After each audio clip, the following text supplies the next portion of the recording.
Hey everyone, it's Kathy. And Paul here with Adulting.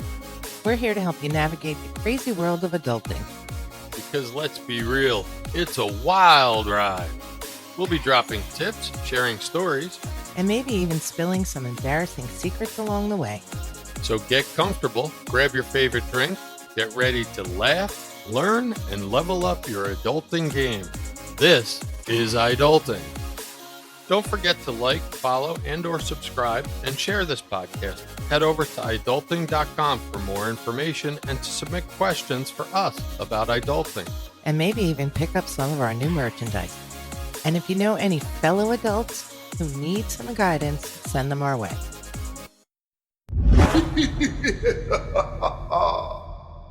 Welcome back, everybody. It's good to know you're here and listening. Our numbers are still growing. Don't forget, you can get a hold of us at adulting.com or through our socials. We look forward to interacting. Today we are going to talk about Halloween, and we're going to give you some safety tips, some recommendations for giving out your candy, and wishing you a great Halloween. Absolutely. Halloween's a big deal in this house, isn't it? It is very much. Our oldest is pretty much obsessed with it. And there's something else that occurs during October. Comic-Con. Costumes and candy galore. So, we want to talk about general safety, but a little bit of a different angle, because you guys are young adults. We're not talking about just going out doing your normal grade school trick-or-treating here. We want to give some safety tips that are more universal. Halloween safety for young adults focuses on responsible behavior at parties, awareness of surroundings, visibility, respectful costumes, because times they've changed. And we understand trick-or-treating, or trunk-or-treating as it is today, decreases with age. The risks decrease with age. Right, it's not as scary. Stranger danger's not as big a deal for young adults, but you could still fall for it. I saw a documentary about these two girls that went to Europe on a trip. Dad had to go rescue them. He had a set of skills. He did have skills. He used his finances to learn skills. So trick-or-treating isn't as risky as you get a little bit older, but some other hazards do come on the rise, unfortunately, for young adults with not so much life experience in some of these areas. Things like binge drinking, impaired driving, pedestrian accidents increase. Let's talk about some of those. We're going to first go over some general safety, and then we'll get a little bit more detailed. First things first, always trust your instincts. If a party or situation feels wrong, it's better to leave than to stay and risk your safety. Celebrate with friends. Stick with groups and people you trust. Agree on arrival and departure plans, and keep tabs on one another throughout the night. Watch your drinks. Do not leave your drinks unattended. Avoid drinking from communal containers like a punch bowl. Only accept drinks from a trusted source. If you have any doubts, pour it out. If you're going to partake in alcohol, make sure you're monitoring your alcohol intake, particularly if they're fruity drinks or something. You can go from I feel okay to really embarrassingly drunk pretty quickly. And Halloween is often associated with heavy drinking on college campuses. Set a limit for yourself and pace your drinks. Make sure you're adding and alternating with water to stay hydrated. And if you're hosting a party, be responsible. Provide plenty of non-alcoholic drink options and ensure no minors are served alcohol. Do not allow guests who are visibly intoxicated to drive away from your home. Now, when you're out and about, it's a whole different ball game when it comes to street and pedestrian safety on Halloween. I don't know about you guys, but sometimes I get the feeling that I'm driving through a scene from The Purge on Halloween. Kids are everywhere. Right. They're everywhere. They're in costumes. Mostly not as creepy as The Purge, but there's just weird stuff everywhere. If you're operating a vehicle, make sure you're being extra cautious. Make sure you never drink and drive. Impaired driving is a major cause of accidents on Halloween. I am also going to add, because I just read this, up to 40% of fatal accidents are being found to have THC. Marijuana. Yeah, marijuana. This is for the whole world. You got to get your heads out of your butts and start operating 6,000 or 5,000 pound machines with some responsibility. Right. We're not the weed police. If that's your thing, do your thing. Just don't do it behind the wheel of a car. Now, if you plan to imbibe in marijuana or you plan to drink, arrange a designated driver or use a rideshare service. It's 2025. There is zero reason to be driving impaired under anything. Now, if you guys are going to be out walking around, stick to well-lit areas, sidewalks and crosswalks. Put your phones away. Try to avoid all distractions. Look both ways before you cross the street, even at intersections. Increase your visibility. If you're out trick-or-treating, we're going to say, or you're out doing a scavenger hunt or some other responsible social activity, you want to make sure that you increase your visibility if you're going to be walking on or near dark roads. So you do that by using reflective tape on your costume, carry a flashlight, wear some glow-in-the-dark accessories. Not just on Halloween. Just last weekend, we passed several people on the cusp of dark. It was right there, out jogging in dark stuff. I thought we were passing a ninja crew. It was a lot of people out at truly the hour where it's just light enough to still see, but kind of dark. And they were jogging or walking on a road without a sidewalk. It was difficult to see them.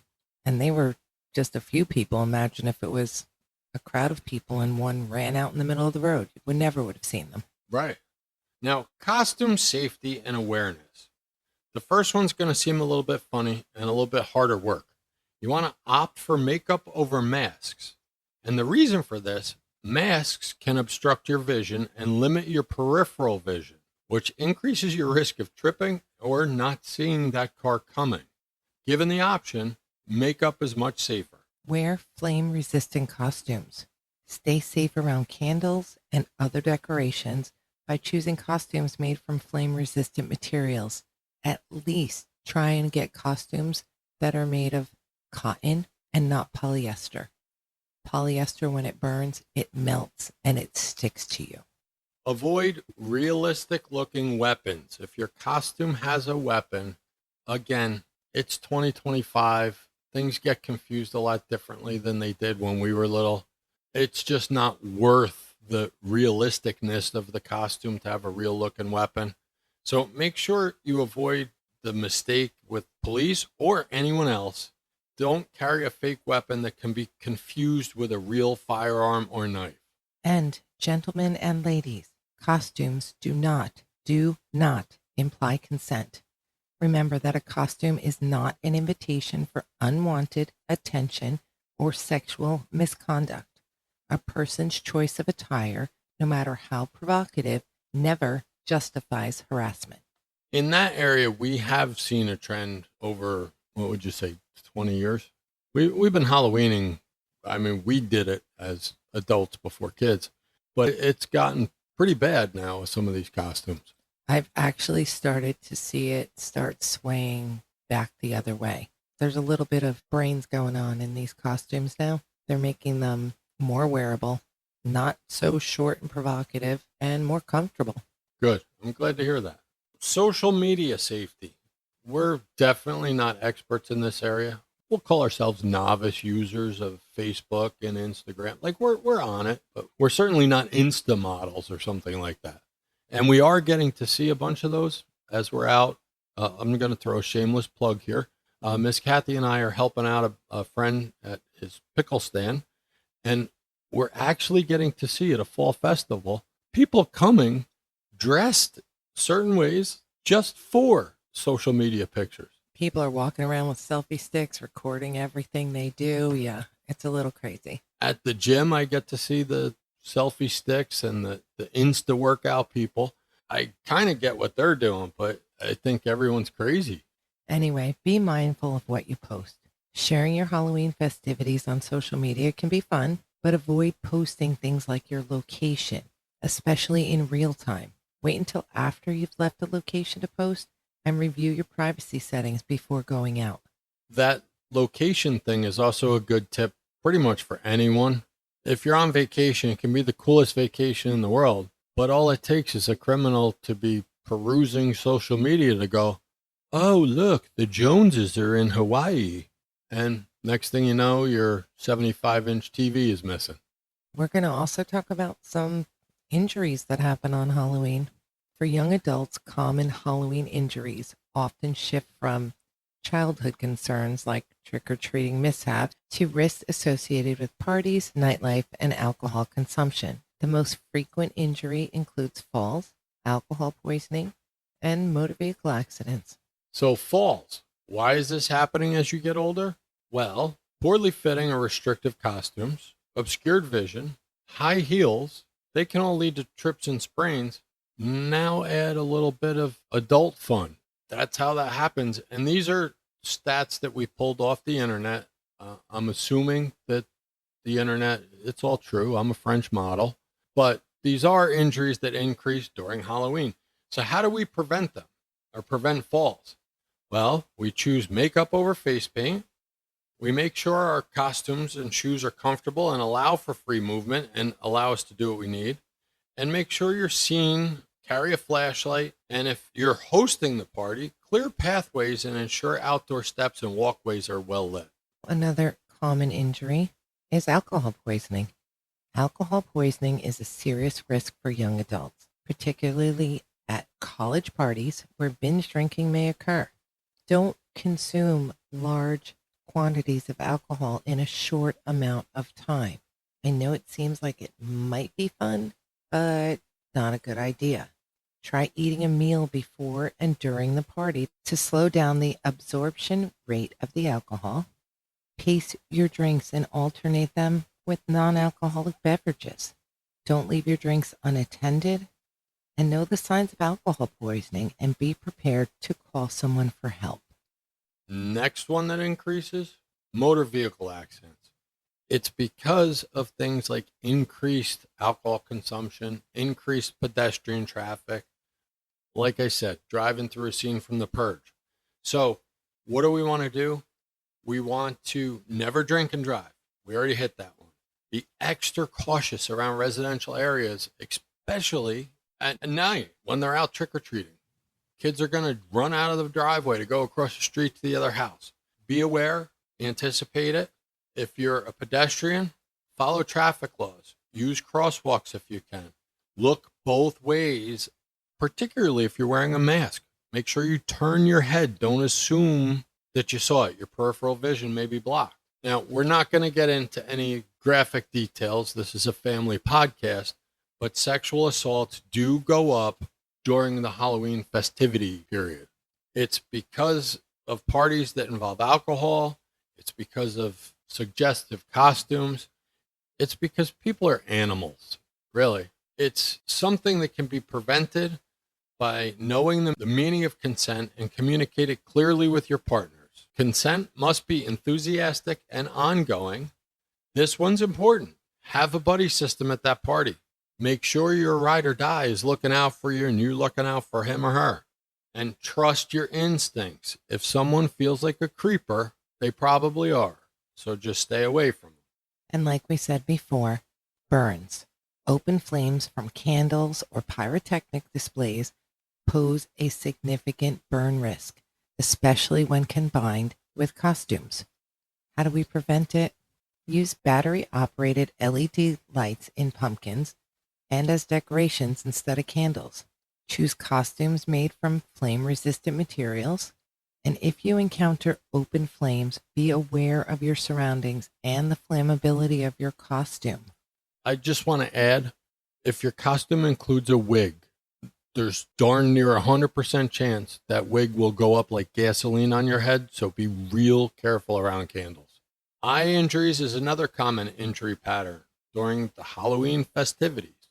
And why? Because we're dopes. We play with things like swords and we're wearing masks, and we have some people even go far enough to put those they are cool looking contacts in, but they can cause eye damage.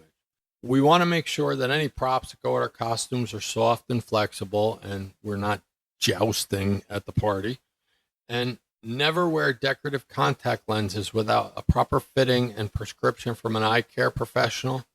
I know the people that are wearing some of these, like I've been around the block, and they're not going to do that. Just make sure you're getting it from a reputable place, that it's sealed and it's not just made in somebody's garage. We're going to finish this episode with some treat guidelines from one of our not quite adults that listens to our podcast. So here's the kids' view.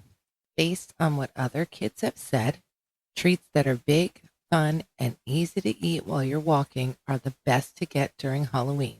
A mix of sweet, sour, and chocolate candies is a great strategy that will appeal to everyone. For kids with allergies or those who simply enjoy non-candy items, toys and novelties are also a huge hit. Now, if we're going to be honest here, I think the kid approved list kicks butt. We just want to thank Bristol Pie, who we hope is listening, for helping us put this list together. Now, what's on the list? Full-size candy bars. They kick butt no matter what day it is. Halloween's even better. I would keep going around the block. Go back to that house. Also, things like Sour Patch Kids. They're a popular favorite among kids who love gummies, and they love the sour candies. And who doesn't like king-sized everything?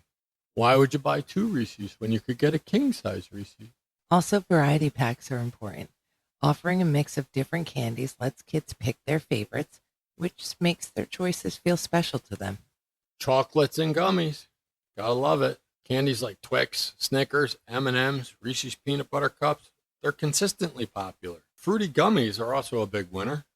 Now, for some non-candy treats that kids love, these are for kids maybe who have allergies or just don't want too much sugar, or they don't like chocolate. Or maybe even adults that are just on I won't give kids all this sugar. It's just some ideas for you what you could give out. So some things are glow sticks or bracelets. They're a hit because kids can wear them to stand out in the dark while trick-or-treating. Plus, what kid doesn't love a glow stick? Bubbles. Lots of fun to blow bubbles. Play-Doh. Individual small containers of Play-Doh are always a popular choice. Some stickers or temporary tattoos. Yeah, kids love sticking those things all over themselves. They do, and places they're not even supposed to be. So if you have a child that gets those, keep an eye on where the stickers end up. Where have we had stickers? Oh, not stickers, but tattoos. They've tattooed their foreheads, their cheeks, everything. Yep. Thank God they're washable. Bouncy balls or spider rings. Another popular non-candy treat. And mini boxes of crayons and coloring books. That's a great gift for kids when they get up the next day and Halloween's done and they have a bag full of candy, but they're exhausted. It's a great creative option for them. Just playing devil's advocate here, we need to shift gears. This is for the people purchasing the treats. The next list. These are things that you should totally avoid. I'm saying this for the sake of the children, for heaven's sake. Please, this is what the kids are asking us to ask you. Try not to give out things like granola bars or low sugar fruit snacks. Might seem like a good idea, but the kids generally don't get very excited about them. For heaven's sake, it's Halloween. Who wants to get a crunchy granola bar? Small and boring candy. Some kids complain about getting Smarties, Dots, and other small candies because they don't enjoy them that much. And the unwritten rule, anything unwrapped. No matter how good it looks, anything that isn't in a factory sealed wrapper is a no-go for most kids and all adults. Right, the traditional apple, that's gone. That's Halloween's past. You got an apple for Halloween? More than one. Really? We didn't, but we did have a man that around the corner that gave out 5 pennies. Another tip on candy. We're old now. This is again for adults. If it's a candy, you're like, yeah, that was the best in the 80s. Chances are pretty good that kids today are like, never heard of that before. Thanks for listening. Be safe out there this Halloween and have lots of fun. Talk to you next time. Just remember, you've got this, adults. Keep your head up, your spirits high, and keep adulting with us. Go forth and conquer the world, or at least your to-do list. And don't forget to like, follow, and or subscribe. Tell your friends, share the podcast, and head over to idulting.com for more information and to connect with us. See you on the next episode. Be safe.